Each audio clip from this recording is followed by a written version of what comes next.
Hello दोस्तों, आप सभी का हमारे यूट्यूब चैनल डेली प्रैक्टिस अड्डा में आप सभी का एक बार और स्वागत है। आज लेकर आए हैं पॉलिटी का मोस्ट इम्पोर्टेंट क्वेश्चन का प्रैक्टिस सेट। चलिए शुरू करते हैं आज का प्रैक्टिस सेट। देखते हैं आज का पहला क्वेश्चन। भारतीयों को वर्ष 1947 में सार्वभौम सत्ता सौंपने की योजना निम्न में से किस नाम से जानी गई? माउंटबेटन योजना, वेवेल योजना, डुरंड योजना, मिंटो मार्ले योजना। इसका सही आंसर है माउंटबेटन योजना, option number A right option. 1947 में सार्वभौम सत्ता सौंपने की योजना जो थी वो माउंटबेटन योजना के नाम से जानी गई, इसलिए राइट ऑप्शन ए। चलिए देखते हैं अगला प्रश्न। अखिल भारतीय महासंघ स्थापित करने का प्रावधान शामिल किया गया था। जो अखिल भारतीय महासंघ था वो प्रावधान शामिल किया गया था किस अधिनियम द्वारा? तो ऑप्शन ए भारत सरकार अधिनियम 1935 में, अगस्त प्रस्ताव 1940 में, कैबिनेट मिशन प्रस्ताव 1946 में, भारत सरकार अधिनियम 1919 में। तो अखिल भारतीय महासंघ जो था भारत सरकार अधिनियम 1935 में, राइट ऑप्शन ए। चलिए देखते हैं अगला क्वेश्चन। भारत का संविधान लागू होने तक स्वतंत्रता के पश्चात इसका शासन किसके अंतर्गत चलाया गया? जो हमारे संविधान लागू होने तक स्वतंत्रता के पश्चात किसके अंतर्गत शासन व्यवस्था जो चलाई गई थी उसी के बारे में कर देखते हैं। इंग्लैंड के संविधान के अनुसार भारतीय नेताओं के परामर्श से बने कानून द्वारा 1935 के भारत सरकार अधिनियम के अनुसार और उपयुक्त में से कोई नहीं। तो जो संविधान लागू होने तक जिसके अनुसार चलाया गया था वो है 1935 के भारत सरकार अधिनियम के अनुसार हमारा शासन व्यवस्था चली, इसलिए राइट ऑप्शन सी। अगला क्वेश्चन देखते हैं।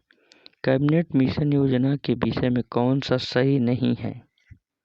जो कह रहा है कि कैबिनेट योजना मिशन योजना जो थी उसमें से इनमें से कौन सा ऑप्शन सही नहीं है? तो देखते हैं। पाकिस्तान की स्वीकृत, ऑप्शन बी भारतीय सदस्यों द्वारा अंतरिम मंत्रिमंडल, सी प्रांतीय समूहीकरण और डी संविधान निर्माण का अधिकार। तो कैबिनेट मिशन योजना के अंतर्गत पाकिस्तान की स्वीकृत नहीं थी। अन्य नीचे तीनों दिए गए ऑप्शन उसके अंतर्गत है, मगर पाकिस्तान के स्वीकृत इसके सही नहीं, इसलिए राइट ऑप्शन ए। अगला क्वेश्चन। 1946 का कैबिनेट मिशन 3 मंत्रियों में गठित था। निम्नलिखित में से कौन इसका सदस्य नहीं था? यही कह रहा है कि जो 1946 में कैबिनेट मिशन बन उसमें 3 मंत्री थे। ऑप्शन 4 दिया गया, इसमें से कौन से उसमें सदस्य नहीं थे? तो option A Lord Amery, option B Lord Pethick Lawrence और सी सर स्टेफोर्ड क्रीव्स और ए बी अलेक्जेंडर। तो कैबिनेट मिशन 3 मंत्रियों में गठित था। तो उसमें थे Lord Pethick Lawrence, sir Stafford Cripps और ए बी अलेक्जेंडर। और ऑप्शन ए इनका सदस्य नहीं थे लॉर्ड एमरी, इसलिए राइट ऑप्शन ए। अगला प्रश्न देखते हैं। मॉन्टेग्यू चेम्सफोर्ड सुधार में प्रावधानों का सार था। जो कह रहा है कि मॉन्टेग्यू चेम्सफोर्ड सुधार था उसमें से किसका सार इसमें से दिया गया है? देखिए ऑप्शन ए प्रांतों में दोहरा शासन, बी राज्यों की स्वायत्तता, सी हिंदू मुस्लिम हेतु अलग अलग निर्वाचन व्यवस्था और डी राज्यपालों को वीटो शक्ति। तो मॉन्टेग्यू चेम्सफोर्ड सुधार प्रांतों में दोहरा शासन था, इसलिए right option A. Montagu Chelmsford सुधार 1919 में लाया गया, इसलिए प्रांतों में दोहरा शासन इसी के अंतर्गत लाया गया था, इसलिए राइट ऑप्शन ए। चलते हैं अगले प्रश्न की ओर। देखते हैं 1909 के इंडियन काउंसिल एक्ट में किस बात की व्यवस्था की गई? 1909 में जो इंडियन काउंसिल एक्ट पारित किया गया इनमें से किस बात की व्यवस्था की गई? देखते हैं। संघीय व्यवस्था, प्रांतीय व्यवस्था, द्वैध शासन प्रणाली और सांप्रदायिक प्रतिनिधित्व। तो 1919 के अंतर्गत सांप्रदायिक प्रतिनिधित्व, इसलिए राइट ऑप्शन डी। 1909 के अधिनियम को मार्ले मिंटो अधिनियम भी कहा जाता है। देखते हैं अगला प्रश्न। मुसलमानों के लिए अतिरिक्त निर्वाचक मंडल प्रारंभ में किसके द्वारा लाया गया? ऑप्शन है मॉन्टेगू चेम्सफोर्ड सुधार 1919, भारत सरकार अधिनियम 1935, क्रिप्स मिशन 1942, मार्ले मिंटो सुधार 1909। तो मुसलमानों के लिए अतिरिक्त निर्वाचक मंडल मार्ले मिंटो सुधार के अंतर्गत 1909 में लाई गई। Right option D. 1909 के जो मार्ले मिंटो सुधार था उसी के अंतर्गत मुसलमानों के लिए अतिरिक्त निर्वाचक मंडल का प्रावधान किया गया था। चलते हैं अगले प्रश्न की ओर।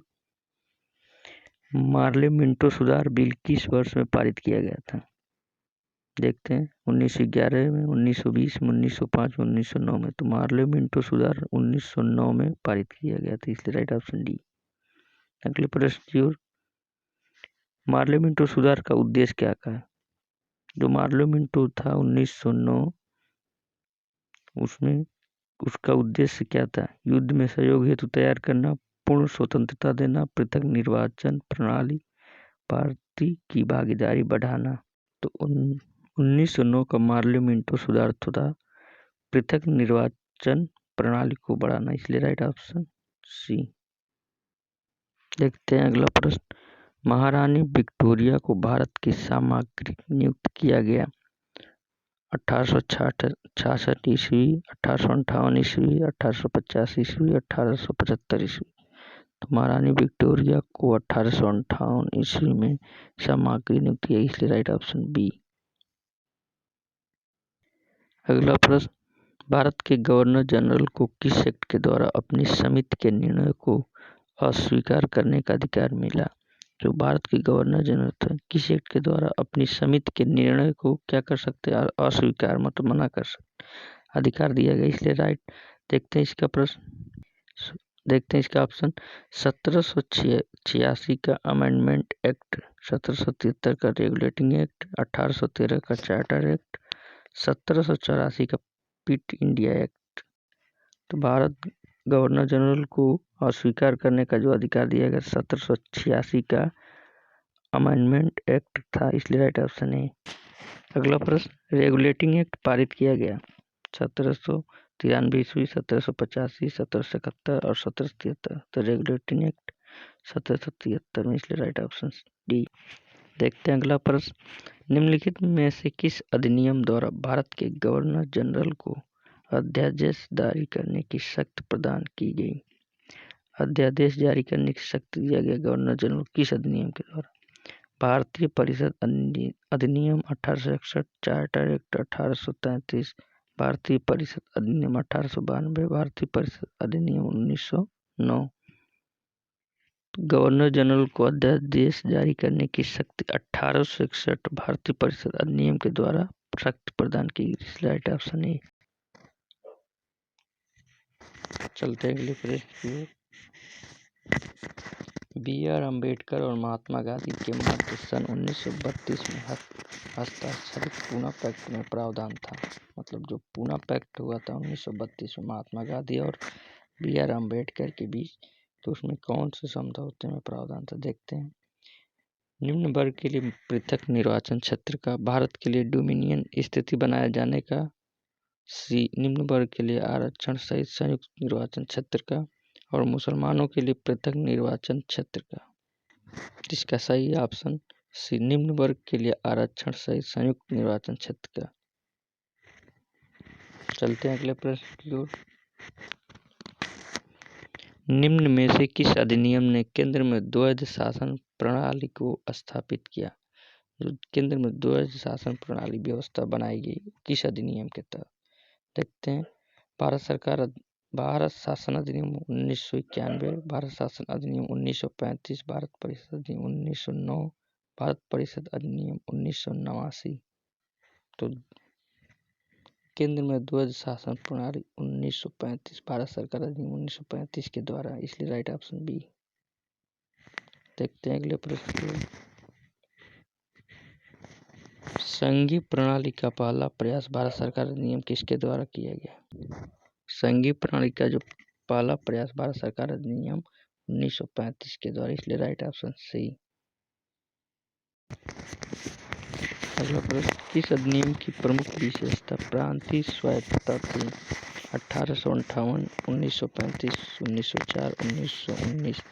तो प्रांतीय स्वायत्तता 1935 के अधिनियम द्वारा दी, इसलिए राइट ऑप्शन बी।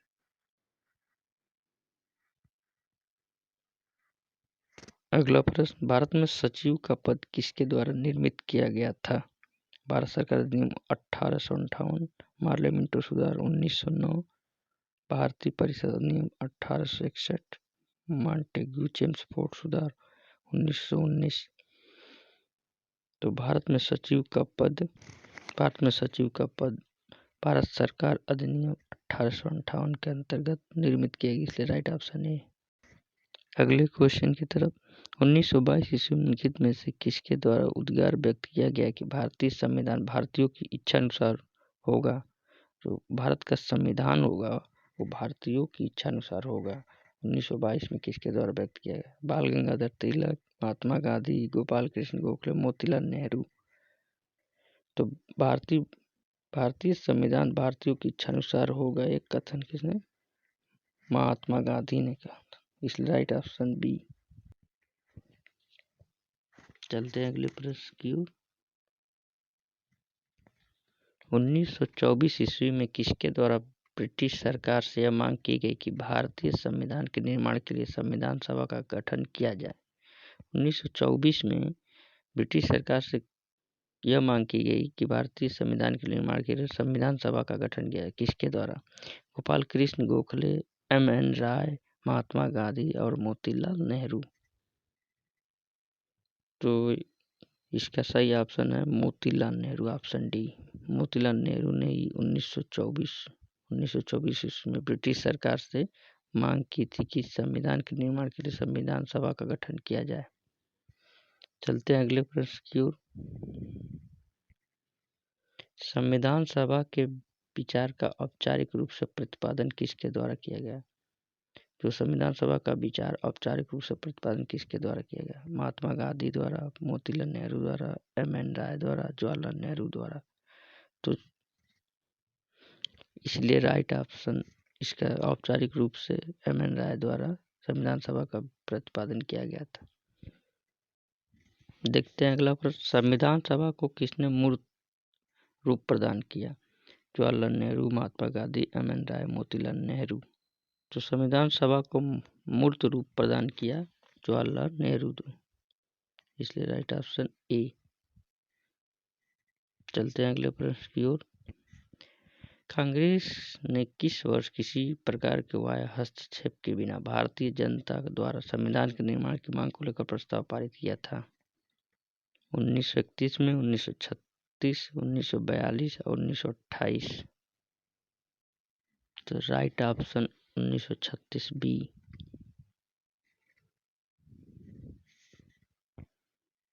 अगला प्रश्न, 1929 में किस व्यक्ति ने वयस्क मताधिकार के आधार पर संविधान सभा के निर्माण की गठन की मांग की?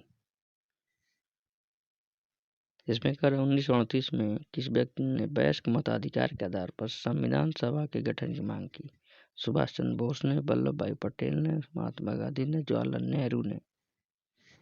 तो 1929 में जवाहरलाल नेहरू ने वयस्क मताधिकार पर संविधान सभा के गठन की मांग की, इसलिए right option D, Jawaharlal Nehru. अगला प्रश्न,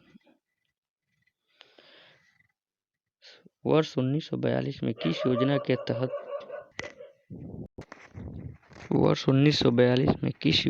तहत यह स्वीकार किया गया कि भारत में एक निर्वाचित संविधान सभा का गठन होगा जो युद्ध उपरांत संविधान का निर्माण करेगी? संविधान माउंटबेटन योजना, क्रिप्स योजना, कैबिनेट मिशन योजना और बेबल योजना। तो इसमें कह रहा है कि 1942 में किस योजना के तहत यह स्वीकार किया गया है कि भारत में एक निर्वाचित संविधान सभा का गठन होगा और युद्ध उपरांत संविधान का निर्माण करेगी? तो इसका right option A B, Cripps mission योजना 1942 में गठन किया गया था, क्रिप्स मिशन योजना का।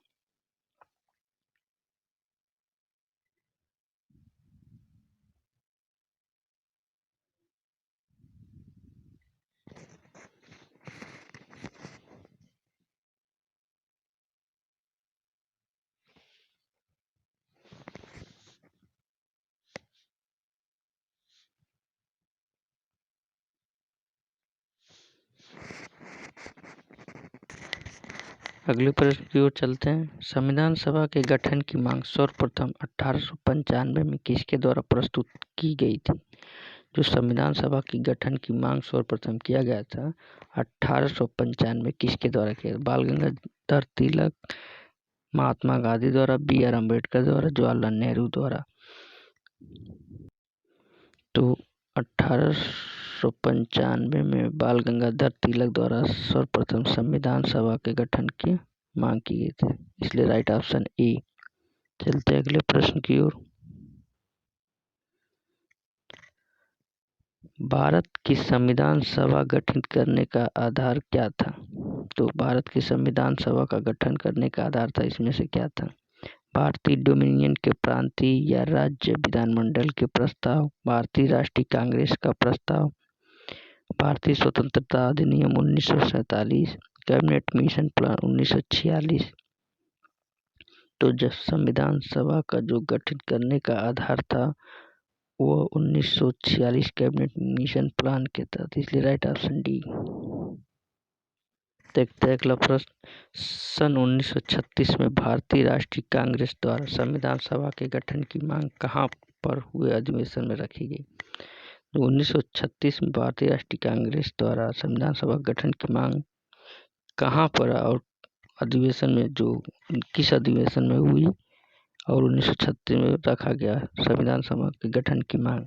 लाहौर में, कानपुर में, फैजपुर में, मुंबई में।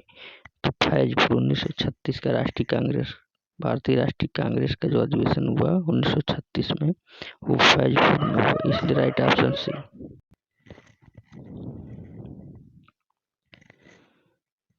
देखते हैं आज का प्रैक्टिस सेट का लास्ट क्वेश्चन। भारत की संविधान सभा किसके अनुसार गठित की गई?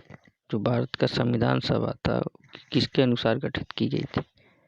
कैबिनेट मिशन योजना, साइमन आयोग का प्रस्ताव, माउंटबेटन योजना और क्रिस्प प्रस्ताव। तो संविधान सभा जब गठित की गई थी वो कैबिनेट मिशन योजना के, इसलिए राइट ऑप्शन ए।